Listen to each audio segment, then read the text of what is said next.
اس قسم کے بہت سے واقعات احادیث میں مذکور ہیں، اس لیے روزے دار کو اپنی نیت کی حفاظت کے ساتھ اس سے بھی خائف رہنا چاہیے اور یہ دعا کرتے رہنا چاہیے کہ اللہ جل شانہ اس کو اپنی رضا کا سبب بنا لیں۔ مگر ساتھ ہی یہ امر بھی قابل لحاظ ہے کہ اپنے عمل کو قابل قبول نہ سمجھنا امر آخر اور کریم آقا کے لطف پر نگاہ امر آخر ہے۔ اس کے لطف کے انداز بالکل نرالے ہیں، معصیت پر بھی کبھی ثواب دے دیتے ہیں، تو پھر کوتاہی کے عمل کا کیا ذکر۔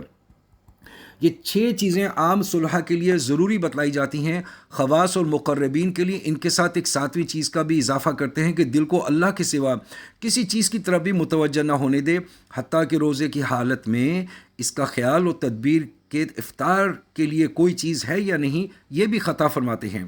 بعض مشائخ نے لکھا ہے کہ روزے میں شام کو افطار کے لیے کسی چیز کے حاصل کرنے کا قصد بھی خطا ہے،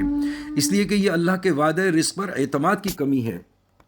شرح احیاء میں بعض مشائخ کا قصہ لکھا ہے کہ اگر افطار کے وقت سے پہلے کوئی چیز کہیں سے آ جاتی تھی تو اس کو کسی دوسرے کو دے دیتے تھے،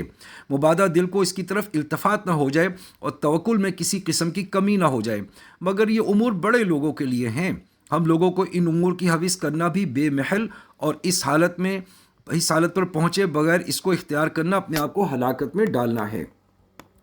مفسرین نے لکھا ہے کہ کتب علیکم الصیام سورہ بقرہ آیت 183 میں آدمی کو ہر جز پر روزہ فرض کیا گیا ہے۔ پس زبان کا روزہ جھوٹ وغیرہ سے بچنا ہے، کان کا روزہ ناجائز چیزوں کے سننے سے احتراز، کانوں کا روزہ لہو و لعب کی چیزوں سے احتراز، اور ایسے ہی باقی اعضاء، حتیٰ کہ نفس کا روزہ حرص اور شہوتوں سے بچنا، دل کا روزہ حب دنیا سے خالی رکھنا، روح کا روزہ آخرت کی لذتوں سے بھی احتراز، اور سر خاص وغیرہ کا روزہ وغیرہ اللہ کے وجود سے بھی احتراز ہے۔